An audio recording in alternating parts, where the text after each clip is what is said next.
प्राचीन भारत में एक युवा लड़का अर्जुन था जो बहुत महत्वाकांक्षी और उत्साही था। वह दुनिया का सबसे महान धनुर्धर बनना चाहता था। दिन रात वह अभ्यास करता, लेकिन कभी कभी उसे लगता कि उसकी मेहनत पर्याप्त नहीं है। उसकी बेचैनी उसे भीतर से खा रही थी। एक दिन अर्जुन ने सुना कि बुद्ध पास के जंगल में अपने शिष्यों को उपदेश दे रहे हैं। बुद्ध के ज्ञान की कहानियां पूरे राज्य में फैली हुई थीं। अर्जुन ने सोचा, शायद बुद्ध मुझे सफलता पाने का मार्ग दिखा सकते हैं।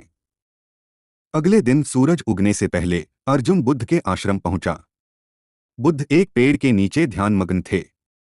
अर्जुन ने उन्हें प्रणाम किया और अपनी समस्या बताई। गुरुदेव, अर्जुन ने कहा, मैं दुनिया का सबसे महान धनुर्धर बनना चाहता हूं।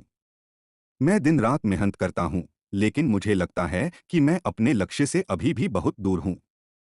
कृपया मुझे बताइए कि मैं अपने लक्ष्य को तेजी से कैसे प्राप्त कर सकता हूं। बुद्ध ने मुस्कुराते हुए कहा, अर्जुन, तुम्हारा उत्साह प्रशंसनीय है, लेकिन सफलता पाने के लिए केवल मेहनत ही पर्याप्त नहीं है। सही दृष्टिकोण और मार्गदर्शन भी आवश्यक है। चलो मैं तुम्हें एक कहानी सुनाता हूं। बुद्ध ने कहना शुरू किया।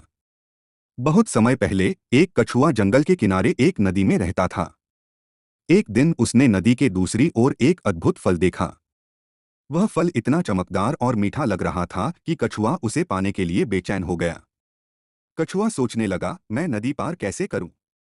पानी की धारा तेज है और मेरे पास समय कम है, लेकिन मैं वह फल पाना चाहता हूं। वह तुरंत पानी में कूद गया और पूरी ताकत से तैरने लगा। लेकिन उसकी ऊर्जा जल्दी खत्म होने लगी। उसने नदी की धारा को दोष दिया और हार मानने ही वाला था। तभी उसने एक बूढ़े कछुए को देखा जो शांति से पानी के ऊपर तैर रहा था। बूढ़े कछुए ने पूछा, तुम इतना परेशान क्यों हो? छोटा कछुआ बोला, मैं वह फल पाना चाहता हूं, लेकिन यह धारा मुझे बहा ले जा रही है। मुझे समझ नहीं आ रहा कि मैं यह लक्ष्य जल्दी कैसे प्राप्त करूं। बूढ़ा कछुआ मुस्कुराया और कहा, जल्दी पहुंचने के लिए जल्दबाजी मत करो। ध्यान केंद्रित करो, धारा के साथ चलो और अपनी ऊर्जा को सही दिशा में लगाओ। धारा तुम्हारा दुश्मन नहीं, बल्कि मार्गदर्शक बन सकती है। छोटा कछुआ बूढ़े की बात सुनकर शांत हुआ। उसने तेज तैरने के बजाय धारा के साथ बहने का प्रयास किया। धीरे धीरे उसने अपनी दिशा बदली और आखिरकार बिना थके वह फल तक पहुंच गया। कहानी समाप्त कर बुद्ध ने अर्जुन की ओर देखा। अर्जुन, बुद्ध बोले, इस कछुए की तरह सफलता पाने के लिए तुम्हें भी धैर्य और सही रणनीति की आवश्यकता है। सिर्फ तेजी से काम करना या मेहनत करना पर्याप्त नहीं है। सफलता पाने के लिए 3 चीजें जरूरी हैं। 1.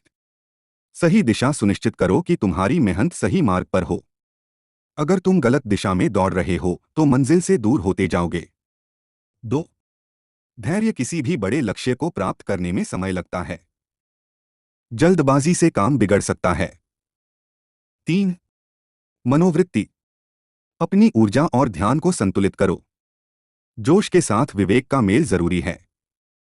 अर्जुन ने ध्यान से सुना और कहा, गुरुदेव, मैं समझ गया।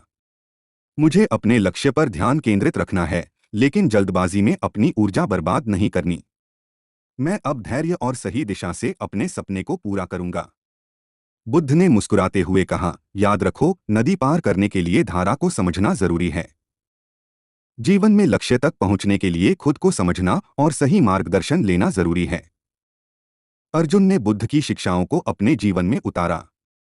उसने अपनी दिशा को स्पष्ट किया, अपनी ऊर्जा को सही ढंग से प्रयोग किया और धैर्य रखना सीखा।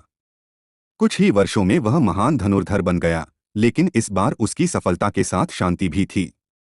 यह कहानी हमें सिखाती है कि लक्ष्य प्राप्ति के लिए केवल मेहनत नहीं, बल्कि सही दृष्टिकोण, धैर्य और केंद्रित प्रयास की आवश्यकता होती है। बुद्ध के शब्द हमेशा प्रेरणा देते हैं। जल्दी पहुंचने के लिए जल्दबाजी मत करो, बल्कि समझदारी से हर कदम उठाओ। आपका लक्ष्य भी तभी पूरा होगा जब आप सही दिशा, धैर्य और संतुलित प्रयास से काम करेंगे। अगर आपको यह प्रेरणादायक कहानी पसंद आई हो और ऐसी ही और कहानियां सुनना चाहते हैं, तो हमारे चैनल को लाइक और सब्सक्राइब जरूर करें। और हाँ, बेल आइकन दबाना न भूलें ताकि आपको हमारी हर नई कहानी की नोटिफिकेशन सबसे पहले मिले। हमसे जुड़े रहिए और प्रेरित होते रहिए। धन्यवाद।